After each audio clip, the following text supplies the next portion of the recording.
Assalamualaikum warahmatullahi wabarakatuh. My name is Dhimas. My student ID is 101.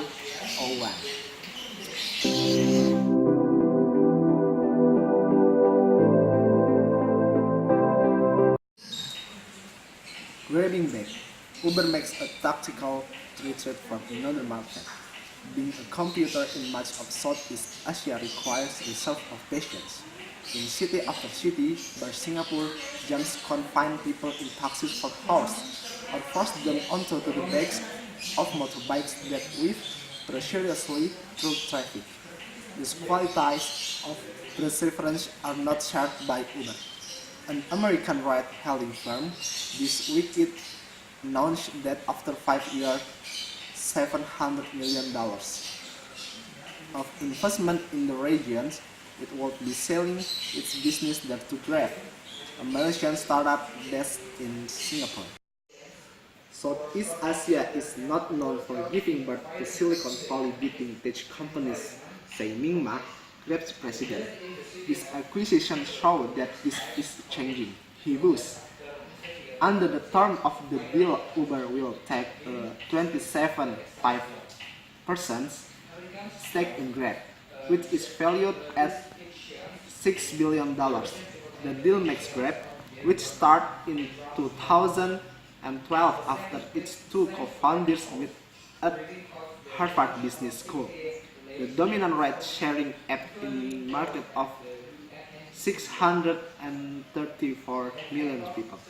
It operates in 191 cities across 8 countries and will now cover up customers of Uber who have 2 weeks make the switch to the local service.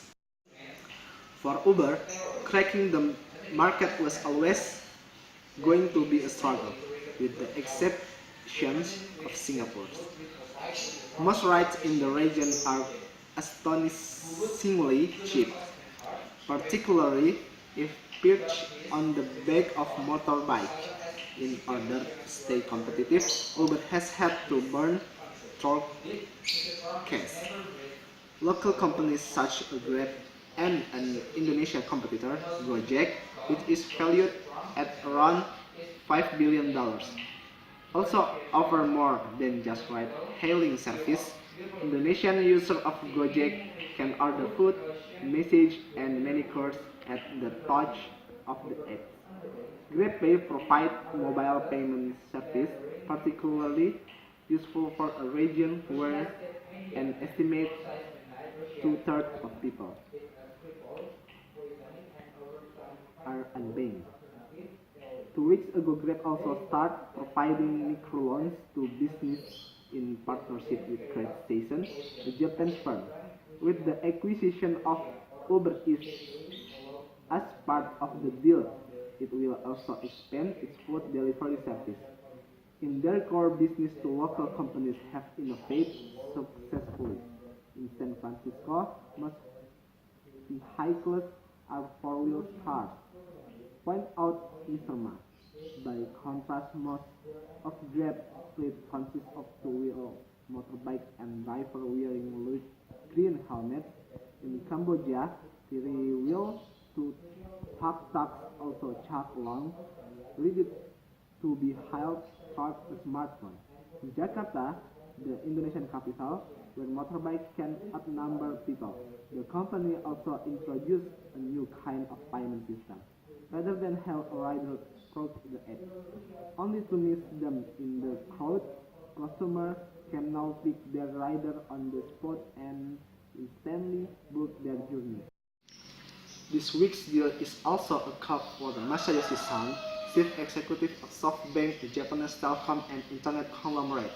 In January, his SoftBank Vision Fund, with $93 billion to spend, was a deal to take a 15% stake in Uber.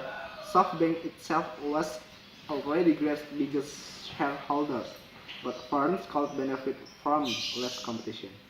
Grab gets the market, but Uber's loss of $4 until $5 billion worldwide last year sold shrink as it hunkers down before a planned initial public offering next year.